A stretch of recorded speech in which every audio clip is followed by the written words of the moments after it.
और बड़ी खबर आपको दे दें, टोक्यो ओलंपिक में गोल्ड मेडल विजेता नीरज चोपड़ा की अचानक तबियत खराब हो गई। नीरज चोपड़ा के भव्य स्वागत के दौरान तबियत खराब हो गई।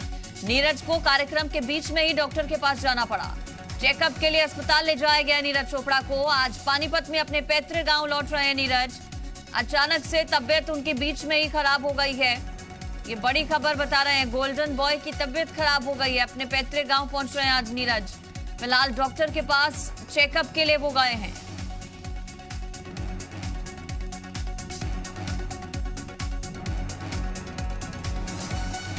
गोल्डन बॉय नीरज चोपड़ा का पल के बिछाकर इंतजार उनके गांव में किया जा रहा था, क्योंकि कई दिनों के बाद नीरज वापस लौटे हैं और गोल्डन बॉय बनकर वापस लौटे हैं। लेकिन खबर ये मिल रही है कि अचानक से तबीयत खराब हो गई उनकी। दरअसल सुबह से ही वो निकले हैं दिल्ली से पानीपत के लिए, अपने गांव खंडरा के लिए।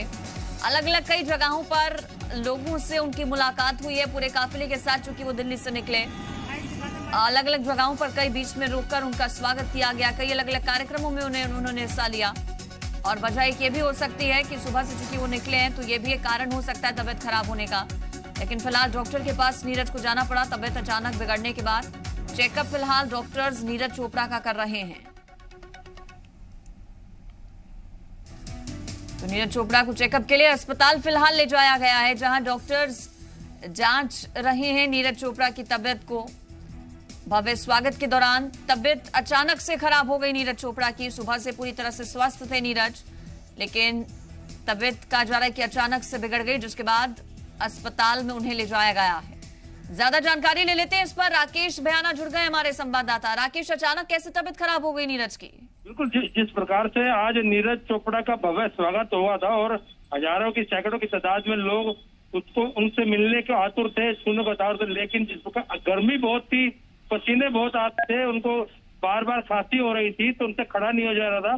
तो इस दौरान वो बैठ गए, लेकिन जो वहाँ पब्लिक थी उनको रास्ता भी नहीं दे रही थी जाने के लिए। तो पीछे टेंट का पर्दा हटाकर दूसरे रास्ते से उन्हें बाहर निकाला है। जब एसडीएम नीरज चहल से बातचीत हुई तो उन्होंने कहा कि नीरज चोपड़ा की तबीयत खराब थी, लेकिन अब ठीक है। लेकिन उनको एक बार डॉक्टर के पास चेकअप कराने के लिए लेके गए हैं, लेकिन अभी पता चला नहीं है कि किस हॉस्पिटल में से लेके गए। बिल्कुल, अभी ये नहीं पता लग पाया कि किस अस्पताल में उन्हें ले जाया गया है, लेकिन चेकअप जरूर उनका किया जा रहा है फिलहाल डॉक्टर्स की तरफ से। कब तक कहा जा रहा है, चूंकि इस वक्त नीरज कई दिनों के बाद पहुंचे हैं, बेसब्री से सभी लोग उनका इंतजार कर रहे थे। सब ये चाह रहे हैं कि वो नीरज से मुलाकात करें। कब तक कहा जा रहा है कि पता चल पाएगा कि आखिर क्या हुआ और रिपोर्ट्स क्या रही नीरज की, और कितना इंतजार उसके लिए करना होगा? राकेश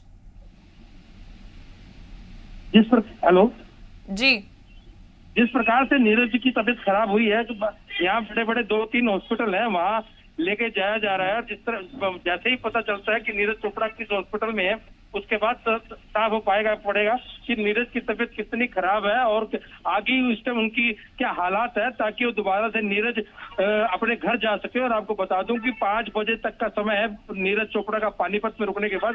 उसके बाद वो चंडीगढ़ के लिए रवाना हो जाएंगे। बिल्कुल, तो देखिए आगे के भी अलग अलग कार्यक्रम हैं। कल चंडीगढ़ में मुलाकात कई कैबिनेट मंत्रियों से होनी है नीरज चोपड़ा की, हरियाणा के।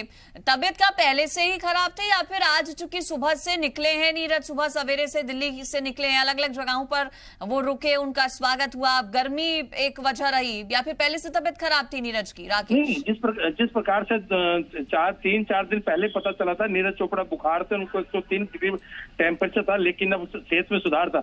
लेकिन जिस प्रकार आज जब समालखा लगभग 8 और 8:30 के बीच में जहाँ पहुंचे, तो सैकड़ों जो 250 से ज्यादा बाइक और इतनी गर्मी और इतनी भीड़ के से लोग उनसे मिल रहे थे, उनसे हाथ मिला रहे थे, उनको छू रहे थे। तो कहीं न कहीं जिस प्रकार से गर्मी और इतनी भीड़ के बीच वो सेहत उनकी दोबारा से खराब होती नजर आ रही थी। बार बार उनको जुकाम भी हो रहा था, खांसी, मुंह पे रुमाल रखा हुआ था, सिर पे टॉवल भी था। लगता है कि कहीं ना कहीं उनकी तबीयत थोड़ी सी खराब होनी शुरू हुई है। अभी उनको जल्द ट्रीटमेंट मिल जाएगा, तो उसके बाद पता चल पाएगा कि हालात क्या है। ठीक है, शुक्रिया आपका जानकारी देने के लिए राकेश।